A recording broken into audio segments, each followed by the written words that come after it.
नमस्कार, आप देख रहे हैं जनतंत्र टीवी। मैं हूं आपके साथ पल्लवी सिंह। बांग्लादेश में हिंसा भड़की है। जुलाई 2024 के बाद से वहां हालात सामान्य नहीं है। किसी भी घटना को लेकर भीड़ हिंसक हो जाती है।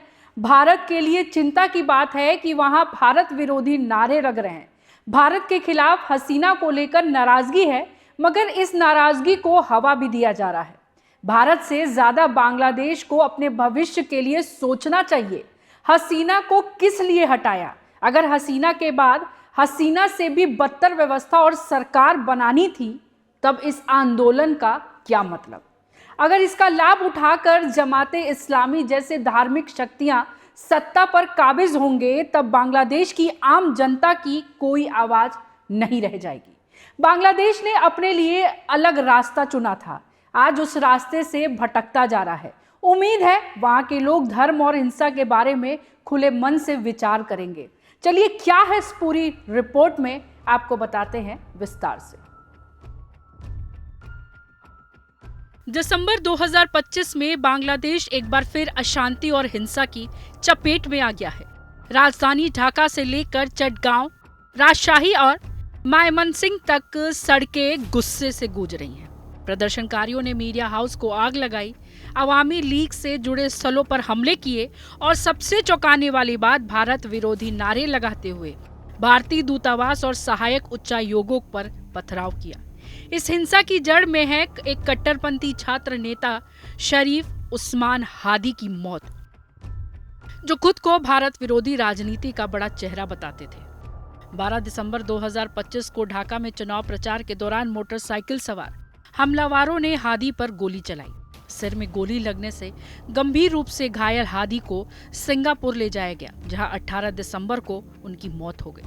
हादी 2024 के छात्र आंदोलन के प्रमुख चेहरे में से एक थे। वे इकबाल मंच के प्रवक्ता थे और खुलकर भारत विरोधी बयानबाजी करते थे। उनकी मौत की खबर फैलते ही उनके समर्थकों ने देश भर में प्रदर्शन शुरू कर दिए। ढाका में प्रमुख अखबारों प्रथम आलो और डेली स्टार के दफ्तर को आग लगा दी गई। बांग्लादेश के संस्थापक शेख मुजीबुर रहमान के ऐतिहासिक घर धान मंडी 32 पर फिर हमला हुआ। अवामी लीग कार्यालयों और नेताओं के घरों में तोड़फोड़। मायमनसिंह में एक हिंदू युवक दीपू चंद्र दास को इस निंदा के आरोप में भीड़ ने पीट कर मार डाला और शव को पेड़ से बांधकर जला दिया। हादी खुद भारत विरोधी थे और उनके समर्थक मानते हैं कि हमलावर भारत भाग गए। प्रदर्शनकारियों ने नारे लगाए, वो भी सुनिए। भारत मुर्दाबाद, भारतीय आक्रामक को खत्म करो, हादी के हत्यारों को भारत से वापस लाओ, वरना भारतीय उच्चायोग बंद करो। चटगांव में भारतीय सहायक उच्चायोग पर हमला हुआ, पथराव हुआ। ढाका में भारतीय दूतावास की ओर मार्च निकाला गया। नेशनल सिटीजन पार्टी जैसे समूहों ने इसे युद्ध तक बता दिया। परिणाम स्वरूप भारत ने कई शहरों में वीजा सेंटर बंद कर दिए। यह सिर्फ हादी की मौत का गुस्सा नहीं, बल्कि 2024 के बाद से चल रहा भारत विरोधी माहौल है। हसीना सरकार के पतन के बाद कट्टरपंथी ताकतें मजबूत हुई, जो भारत को हेगेमनी बताती है। नोबेल पुरस्कार विजेता मोहम्मद यूनुस की आंतरिक सरकार अगस्त 2024 से सत्ता में है। वे चुनाव कराने का वादा करने आए थे, लेकिन अब चुनाव फरवरी 2026 तक टल सकते हैं। इस हिंसा में सरकार की नाकामी साफ दिखी। हिंसा रोकने में असफलता हुई, सेना तैनाती करनी पड़ी, लेकिन शुरुआत में पुलिस निकरी रही। अल्पसंख्यकों की सुरक्षा नहीं हुई।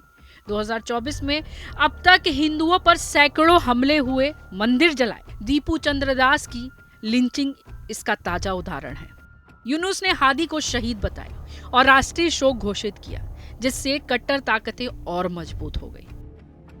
पूर्व मुख्यमंत्री शेख हसीना ने यूनुस पर आरोप लगाया कि वे अराजकता फैला रहे हैं और कट्टरपंथियों को बढ़ावा दे रहे हैं। यूनुस सरकार ने हिंसा की निंदा की और कुछ गिरफ्तारियां की, लेकिन प्रदर्शनकारियों का गुस्सा शांत नहीं हुआ।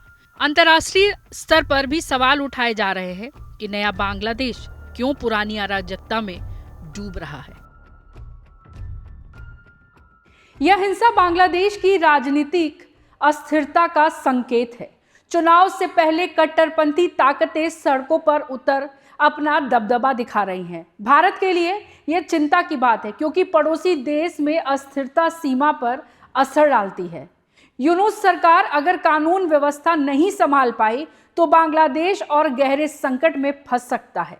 यह घटनाएं दिखाती हैं कि कैसे एक मौत पूरे देश को आग में झोंक सकती है और इस अंतरिम सरकार कितनी कमजोर साबित हो सकती है। बांग्लादेश के लोग शांति चाहते हैं लेकिन सड़कें अभी भी गुस्से से भरी हैं। तो आपका इस पर क्या कुछ कहना है, हमें कमेंट कर जरूर बताइएगा। तब तक के लिए नमस्कार। मैं पल्लवी सिंह, कैमरे के पीछे मिनाज।